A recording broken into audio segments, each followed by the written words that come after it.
നമസ്തേ. ഇനി നമുക്ക് ആകാരാന്ത സ്ത്രീലിംഗ ശബ്ദങ്ങളുടെ വിഭക്തികൾ നോക്കാം. വിഭക്തികളുടെ അർത്ഥം നമ്മൾ വിശദമായിട്ട് നോക്കി. അകാരാന്ത പുല്ലിംഗ ശബ്ദങ്ങളുടെ. ഇനി നമുക്ക് ആകാരാന്ത സ്ത്രീലിംഗ ശബ്ദങ്ങളുടെ വിഭക്തി രൂപങ്ങൾ എങ്ങനെയാണെന്ന് നമുക്ക് നോക്കാം. ആകാരാന്ത സ്ത്രീലിംഗ ശബ്ദം നമ്മൾ കണ്ടായിരുന്നു. പൊതുവേ അകാരാന്ത ഉകാരാന്ത ഇകാരാന്ത ശബ്ദങ്ങൾ പുല്ലിംഗങ്ങൾ, ആകാരാന്ത ഈകാരാന്ത ഊകാരാന്ത ശബ്ദങ്ങൾ സ്ത്രീലിംഗം പൊതുവേ. അപ്പം അതിൽ ആകാരാന്ത ശബ്ദം ഒരെണ്ണം ഉദാഹരണം എടുത്തിരിക്കുന്നത് വിദ്യ. ഇപ്പം വിദ്യ ഒന്നാമത്തത്, രണ്ടാമത്തത്, 3, 4, 5, 6, 7 വിഭക്തികളുടെ ഒന്നാമത്തെ കോളം ഏകവചനം, രണ്ടാമത്തെ കോളം ദ്വിവചനം, മൂന്നാമത്തത് ബഹുവചനം. അപ്പം ഇതിൻ്റെ അർത്ഥങ്ങൾ കുറച്ച് ഉദാഹരണങ്ങൾ നമുക്ക് നോക്കാം. ആദ്യം അതിൻ്റെ രൂപങ്ങൾ ജസ്റ്റ് വായിക്കാം ഞാൻ. വിദ്യ, വിദ്യേ, വിദ്യാഹ. അപ്പം അതിൻ്റെ സംബോധന രൂപങ്ങളാണ് ഈ ബ്രാക്കറ്റിനുള്ളിൽ കൊടുത്തിരിക്കുന്നത്. സംബോധന വിളിക്കാം, അഭിസംബോധന ചെയ്യാം. അപ്പം അതിന് സംബോധന പ്രഥമ എന്നും കൂടി പറയും. അതിന് ഹേ വിദ്യേ, ഹേ വിദ്യേ, ഹേ വിദ്യാഹ. ഈ രണ്ടാമത്തെ വിഭക്തി വിദ്യാം, വിദ്യേ, വിദ്യാഹ. വിദ്യയാ, വിദ്യാഭ്യാം, വിദ്യാഭ്യാം, ബിഹി, വിദ്യാഭിഹി. നാലാമത്തത് വിദ്യായൈ, വിദ്യാഭ്യാം, വിദ്യാഭ്യഃ.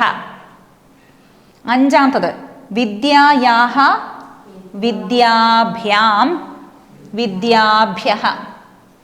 ആറാമത്തത് വിദ്യായാഹ, വിദ്യയോഹോ, വിദ്യാനാം. ഏഴാമത്തത് വിദ്യായാം, വിദ്യയോഹോ, വിദ്യാസു. ഇതിലെല്ലാം ദ്യാ വരുന്നുണ്ട്. ആ ദ്യാ എന്ന് പറയുമ്പോൾ വിദ്യാലയത്തിലെ ദ്യാ ആണ്. ദാനം ദാൻ്റെ പാതി പ്ലസ് യാ ആണ് ദ്യാ. അത് ഇങ്ങനെ ഒരു ലൈൻ ഇട്ടിട്ട് ഇങ്ങനെ എഴുതണം നമ്മൾ. അദ്യ എന്ന് വരുന്നതിലും അതാണ്. അദ്യ, ഇന്ന്, അദ്യ. അതേപോലെയാണ് വിദ്യ രൂപങ്ങൾ. അപ്പം ഇതിൽ നോക്കുകയാണെങ്കിൽ ഇവിടെ 3 സ്ഥലത്ത് ഒരേപോലെ വരുന്നുണ്ട്. 3, 4, 5 വിഭക്തിയിൽ ദ്വിവചനത്തിൽ വിദ്യാഭ്യാം, വിദ്യാഭ്യാം, വിദ്യാഭ്യാം. അപ്പം സന്ദർഭം അനുസരിച്ച് നമ്മൾ അതിൻ്റെ അർത്ഥം എടുക്കണം. അതേപോലെ തന്നെ 4, 5 ബഹുവചനത്തിലും വിദ്യാഭ്യഃ, വിദ്യാഭ്യഃ എന്ന് വരുന്നുണ്ട്. അതേപോലെ തന്നെ ഏകവചനത്തിലും 5, 6 ഒരേപോലെ വിദ്യായാഹ, വിദ്യായാഹ. പിന്നെ സംബോധനയിലും ഏകവചനവും ദ്വിവചനവും ഒരേപോലെ വരും. വിദ്യേ, വിദ്യേ, ഹേ വിദ്യേ, ഹേ വിദ്യേ. ഇനി നമുക്ക് കുറച്ച് ഉദാഹരണങ്ങൾ നോക്കാം. ആദ്യം നമുക്ക് എളുപ്പമായിട്ടുള്ള ഉദാഹരണം 4ാമത്തെ വിഭക്തിയാണ്. വിദ്യയ്ക്കായിക്കൊണ്ട്, വിദ്യായൈ, വിദ്യയ്ക്കായിക്കൊണ്ട്. അപ്പം നമ്മുടെ ഉത്തമമായിട്ടുള്ള ഉദാഹരണം എവിടെയാണ് ഉണ്ടാവുക? വിദ്യയ്ക്കായിക്കൊണ്ട് നമസ്കാരം. സഹസ്രനാമങ്ങൾ എടുത്ത് നോക്കിക്കഴിഞ്ഞാൽ ഇപ്പം ലളിത ആ സഹസ്രനാമത്തിൽ ദേവിയുടെ നാമം പല നാമങ്ങൾ വരുന്നുണ്ടല്ലോ ആ വെച്ചിട്ട്. അപ്പം അവിടെയൊക്കെ വരുന്നത് ഈ 4ാമത്തെ വിഭക്തിയാണ്. ഉദാഹരണം ലളിത. അപ്പോൾ വിദ്യായൈ, ലളിതായൈ നമഃ. രമ, രമായൈ നമഃ. ഗംഗ, ഗംഗായൈ നമഃ. യമുന, യമുനായൈ നമഃ. ഇപ്പം ശിവ, ശിവാ, ശിവാഹ. ഇപ്പം ശിവാഹ അല്ല, ശിവ എന്ന് പറയുമ്പോൾ 2 പേരും അതിലുണ്ടെങ്കിൽ ശിവാഭ്യാം നമഃ. 2 ശിവന്മാർ, അതായത് പാർവതിക്കും ശിവനും ആയിക്കൊണ്ട് നമസ്കാരം. ശിവാഭ്യാം നമഃ. ചിദഗ്നികുണ്ഡ സംഭൂത, ചിദഗ്നികുണ്ഡ സംഭൂത. അപ്പോൾ ചിദഗ്നികുണ്ഡ സംഭൂതായൈ നമഃ. ദേവിയുടെ നാമത്തിൽ വരുന്നതാണല്ലോ. ദേവകാര്യ സമുദ്യത, ദേവകാര്യ സമുദ്യതായൈ നമഃ. ഉദ്യദ്ഭാനു സഹസ്രാഭ, ഉദ്യദ്ഭാനു സഹസ്രാഭായൈ നമഃ. അപ്പം സഹസ്രനാമങ്ങൾ, ദേവിയുടെ സഹസ്രനാമങ്ങൾ വരികയാണെങ്കിൽ ആകാരാന്ത ശബ്ദങ്ങൾ ഉള്ളിടത്തൊക്കെ ഇതായിരിക്കും വരിക, ഈ രൂപമായിരിക്കും വരിക. ശ്രീ മാത്രേ നമഃ, ശ്രീ മാത്രേ നമഃ. അത് ഋകാരാന്ത ശബ്ദമായതുകൊണ്ടാണ് മാത്രേ എന്ന് വരുന്നത്. അപ്പം അതിൽ ആകാരാന്ത ശബ്ദങ്ങൾ ഒരുപാടുണ്ട്. അത് നോക്കിക്കഴിഞ്ഞാൽ ഈ രൂപം നമുക്ക് കാണാൻ സാധിക്കും. ഇപ്പം ദേവിയുടെ രസകരമായ രൂപത്തിൽ പറയണമെങ്കിൽ ദേവിയുടെ അടുത്ത് ചോദിച്ചിട്ട് പോയിട്ട് ആരെ ചോദിക്കുകയാണ്, ആരാണ് ദേവി നിങ്ങൾ? ഇപ്പം ദേവി പറയാണ്, ഞാൻ മാതാവാണ്, ശ്രീമാത്രേ നമഃ, മാതാവ്. ശരി, എന്താണ് ജോലി? ശ്രീ മഹാരാജ്ഞൈ നമഃ, ഞാൻ അമ്മ മാത്രമല്ല, ഞാൻ ഈ ലോകത്തിൻ്റെ മുഴുവനും രാജ്ഞിയാണ്, മഹാരാജ്ഞൈ നമഃ. ശരി, എന്താണ് അങ്ങേക്കുള്ള ശക്തി? ശ്രീമത് സിംഹാസനേശ്വരിയെ നമഃ, ശ്രീമത് സിംഹാസനത്തിൽ ഇരിക്കുന്നവളാണ്, അതിൻ്റെ ഈശ്വരിയാണ്, എല്ലാത്തിൻ്റെയും ഈശ്വരിയാണ്. ശ്രീമത് സിംഹാസനേശ്വരിയെ നമഃ. അത് കഴിഞ്ഞിട്ട് എന്താ വരുന്നത്? ആ ശരി, എവിടെ നിന്നാണ് വരുന്നത് നിങ്ങൾ? നമ്മൾ ചോദിക്കുമല്ലോ അല്ലെ, ജോലിയൊക്കെ കഴിഞ്ഞിട്ട് നിങ്ങൾ എവിടെ നിന്നാണ് വരുന്നത്? ചിദഗ്നികുണ്ഡ സംഭൂതായൈ നമഃ.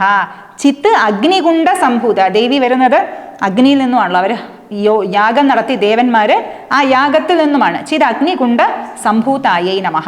അടുത്ത ചോദ്യം വരെ, നിങ്ങൾ എന്തിനു വേണ്ടിയിട്ടാണ് വന്നിരിക്കുന്നത്? ദേവകാര്യ സമുദ്യതായൈ നമഃ. അത് കഴിഞ്ഞിട്ട് ദേവിയുടെ രൂപവർണ്ണന വരുന്നുണ്ട്. 4 കൈകളുണ്ട്, അതിലൊക്കെ എന്തെങ്കിലും ധരിച്ചിരിക്കുന്നത് അങ്ങനെ രസകരമായ രീതിയിൽ വരുന്നുണ്ട്. ശരി, അപ്പം 4ാമത്തെ വിഭക്തി കഴിഞ്ഞു. ഇനി നമുക്ക് സംബോധന നോക്കാം. ഹേ വിദ്യേ. അപ്പം നേരത്തെ നമ്മൾ കണ്ടിട്ടുണ്ട്, നമ്മൾ രാവിലെ എണീറ്റിട്ടല്ല, നമ്മൾ കുളിക്കുമ്പോൾ എല്ലാ നദികളെയും നമ്മൾ ആവാഹിക്കുമല്ലോ. അപ്പം നദികളെ വിളിക്കുകയാണ്, ഗംഗേ ച യമുനേ ചൈവ. അപ്പം ഗംഗേ യമുനേ, അതൊക്കെ സംബോധനയാണ്. അതേപോലെ തന്നെ മായിക, അപ്പോൾ എന്ത് വരും? മായികേ, കാളികേ, മന്ത്രാത്മിക, മന്ത്രാത്മികേ, വിദ്യാത്മിക, കലാ, മായ, യശോദ, വിമല, വിമലേ. അപ്പം ഇതാണ് സംബോധന. ആ സംബോധന ഒന്നായതുകൊണ്ടാണ് ഇത് വരുന്നത്. ഇപ്പൊ ദ്വിവചനമാണെങ്കിൽ അതേപോലെ തന്നെ വരും. ബഹുവചനമാണെങ്കിൽ മാലാഹ എന്ന് വരും. ഹേ മാലാഹ, ഹേ ഗംഗാഹ, ഹേ യമുനാഹ എന്ന് വരും. പക്ഷെ അത് വളരെ റെയറാണ്. ഏകവചനമാണ് കൂടുതലും നമ്മൾ കാണുന്നത്. ശരി, ഇനി നമുക്ക് സപ്തമി വിഭക്തി നോക്കാം. അപ്പം ഏതൊക്കെ നമ്മൾ കഴിഞ്ഞു? 4th കഴിഞ്ഞു, സംബോധന കഴിഞ്ഞു. ഇനി നമുക്ക് സപ്തമി നോക്കാം. സപ്തമി. വാനരഃ ശാഖായാം അസ്തി. വാനരഃ കുത്ര അസ്തി? ശാഖായാം, ശാഖയിൽ. വിദ്യായാം, അതുപോലെ ശാഖ ആകാരാന്ത സ്ത്രീലിംഗം, ശാഖായാം അസ്തി വാനരഃ. മണിഹി കുത്ര അസ്തി? മാലയിലുണ്ട്, അപ്പോൾ മണിഹി മാലായാം അസ്തി. മാലായാം, മാലയിൽ ഉണ്ട് മണി. സീത കുത്ര അസ്തി? സീത ഗംഗയിലാണ് പോയിരിക്കുന്നത്, അപ്പൊ സീത ഗംഗായാം അസ്തി. നൗക കുത്ര അസ്തി?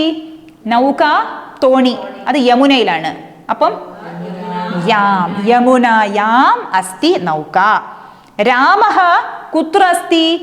രാമൻ തോണിയിലിരിക്കുകയാണ്, അപ്പോൾ രാമഃ നൗക യാം അസ്തി. രാമൻ തോണിയിലിരിക്കുന്നു. ശരി, ഇനി എൻ്റെ മൂക്കുത്തി. എനിക്ക് മൂക്കുത്തി ഇല്ല, പക്ഷെ മൂക്കുത്തി ഉള്ളവർ എന്താ പറയുക? അതിനെന്താ പറയുക? നാസാഭരണം. നാസാഭരണം. മൂക്കിനെന്താ പറയാ? നാസിക. നാസാഭരണം കുത്ര അസ്തി?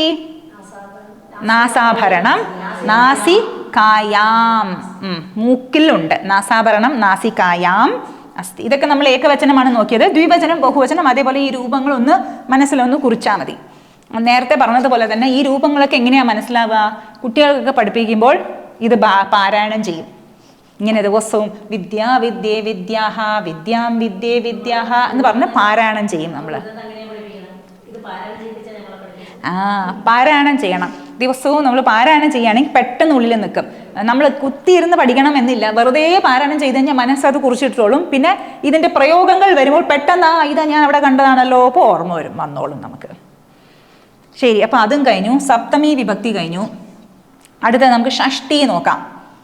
6ാമത്തത് വിദ്യായാഹ, വിദ്യയുടെ. ഗംഗായാഹ വർണ്ണഃ കഃ? ഗംഗായാഹ, വിദ്യായാഹ എന്ന് വെച്ചാൽ വിദ്യയുടെ. അപ്പൊ ഗംഗായാഹ എന്ന് വെച്ച് കഴിഞ്ഞാൽ ഗംഗയുടെ. ഗംഗയുടെ വർണ്ണഃ കഃ? കളർ എന്താണ്? പൊതുവെ ഗംഗയും യമുനയുടെയും വ്യത്യസ്തമായ നിറമാണല്ലോ. യമുന കറുത്ത നിറമാണെന്ന് പറയും, കൃഷ്ണൻ കുളിച്ച് കറുത്താണെന്ന് പറയുമല്ലോ എല്ലാവരും. അപ്പോൾ കറുത്ത നിറമാണ്. ഗംഗയുടെ വർണ്ണം വെളുപ്പാണ്. അപ്പോൾ ഗംഗായാഹ വർണ്ണഃ ശ്വേതഃ, യമുനായാഹ വർണ്ണഃ കൃഷ്ണഃ, കറുത്ത നിറമാണ്. പിന്നീട് പറയും അധ്യാത്മവിദ്യ വിദ്യാനാം എന്നൊരു ഇതുണ്ട് നമ്മുടെ ഉപനിഷത്തിൽ. വിദ്യാനാം, വിദ്യായാഹ വിദ്യയുടെ, വിദ്യാനാം വിദ്യകളുടെ, വിദ്യാനാം രാജ അധ്യാത്മവിദ്യ. വിദ്യകളുടെ രാജാവാരാണ്? അധ്യാത്മവിദ്യ. എന്തുകൊണ്ട്? അത് ആത്മാവിനെ കുറിച്ച് സമ്മതമുള്ള ആയതുകൊണ്ട് അതിന് രാജ. ശരി, ഇനി ലത. ലതായാഹ മാത, എന്തെങ്കിലും ഒരു പേര് പറയാം അല്ലെ. ലതയുടെ അമ്മ ആരാണ്? ലതായാഹ മാത കമല. കമല. കമലായാഹ മാത വേറെന്തെങ്കിലും പേര് പറയാം. സീതായാഹ മാത, നമ്മുടെ സീതയുടെ അമ്മ ഭൂമിദേവി, അല്ലെങ്കിൽ സുനയന, ജനക മഹാരാജാവിൻ്റെ പത്നി സീതായാഹ. ശരി, അപ്പം അത്രയും മതി. യശോദായാഹ ഭർത്ത, യശോദയുടെ ഭർത്താവ് ആരാണ്? ഭർത്ത നന്ദഗോപ.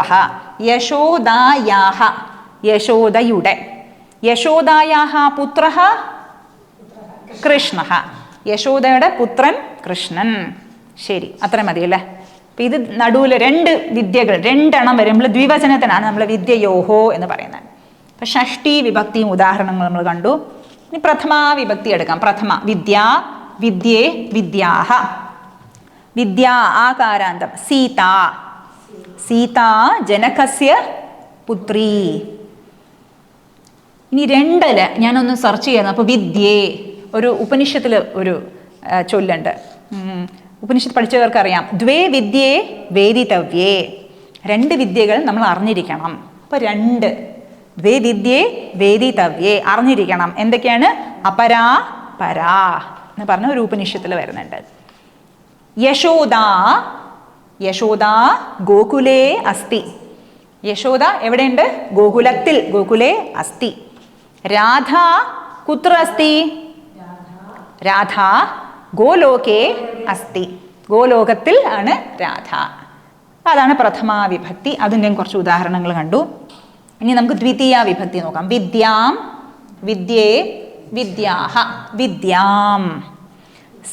രാമഃ സീതാം പശ്യതി. രാമൻ സീതയെ കണ്ടു. ഇത് വിദ്യയെ. സീതാം പശ്യതി, സീതയെ കണ്ടു. ആരെ കണ്ടു? രാമൻ സീതയെ കണ്ടു. അധ്യാപകൻ ലതയെ അടിക്കുന്നു. അധ്യാപകഃ ലതാം, ലതാം താടയതി. ലതാം താടയതി, ലതയെ അടിക്കുന്നു. ഇപ്പൊന്നും അടിച്ചുകൂടെ കേസ് വരുമല്ലേ. ആ, വാനരൻ ശാഖയെ കാണുന്നു. വാനരഹ ശാഖയെ, അപ്പൊ ശാഖാം, ശാഖയെ. ശാഖായാം എന്ന് വരുമ്പോൾ ശാഖയിൽ ഇരിക്കുന്നു, ഉപവിശതി. ഇത് ശാഖാം പശ്യതി, ശാഖയെ കാണുന്നു, പശ്യതി. ഇനി നല്ല രസകരമായ ഒരു സ്റ്റേറ്റ്മെന്റ്. ലക്ഷ്മണൻ ശൂർപ്പണഖയുടെ നാസികയെ മുറിച്ചു. അപ്പൊ ലക്ഷ്മണഃ, മൂക്കിന് എന്ത് പറയും? നാസിക. അപ്പൊ നാസികയെ, വിദ്യാം നാസികാം, നാസികാം ഖണ്ഡയതി, മുറിച്ചു ലക്ഷ്മണഃ. അതിൻ്റെ ആരുടെയാണ്? ആറാമത്തെ വിദ്യായാഹ. ശൂർപ്പണഖ, ശൂർപ്പണഖായാഹ. ശൂർപ്പണഖ, ഒരു യാ കൂടെ ചേർക്കണം. ശൂർപ്പണഖായാഹ നാസികാം ഖണ്ഡയതി, മുറിക്കുന്നു. ഇനി ലത സീതയെ പൂജിക്കുന്നു, അർച്ചിക്കുന്നു.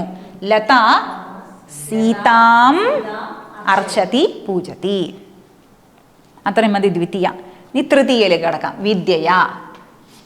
വിദ്യയാ, വിദ്യ കൊണ്ട്. ഇത് രണ്ട് വിദ്യകൾ കൊണ്ട്. വിദ്യാഭ്യാം, വിദ്യാഭിഹി, വിദ്യകൾ കൊണ്ട്. വിദ്യയാ. സീത നൗക കൊണ്ട്, ബോട്ടിൽ നദിയെ തരണം ചെയ്യുന്നു. അപ്പൊ സീത നൗകയ, നൗക എന്ന ശബ്ദമാണല്ലോ. വിദ്യയാ, അപ്പോൾ നൗകയാ നദീം തരതി, നദിയെ തരണം ചെയ്യുന്നു, ക്രോസ് ചെയ്യുന്നു. ഇനി ഉപനിഷത്തിൽ ഒരു വാക്കുണ്ട്, വിദ്യയാ അമൃതം അശ്നുതേ.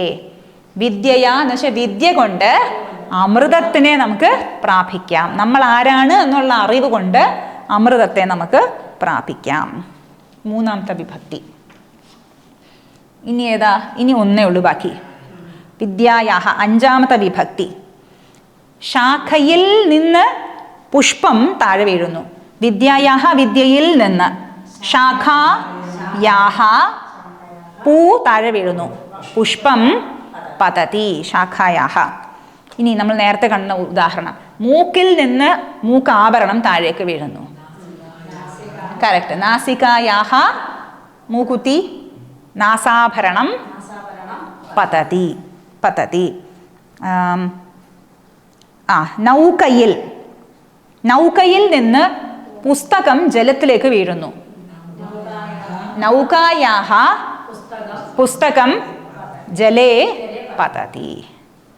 അത് സിമ്പിൾ അല്ലേ? അപ്പോൾ പൊതുവെ നമ്മൾ ഈ ഏകവചനം മാത്രം നമ്മളൊന്ന് ഓർത്താൽ മതി.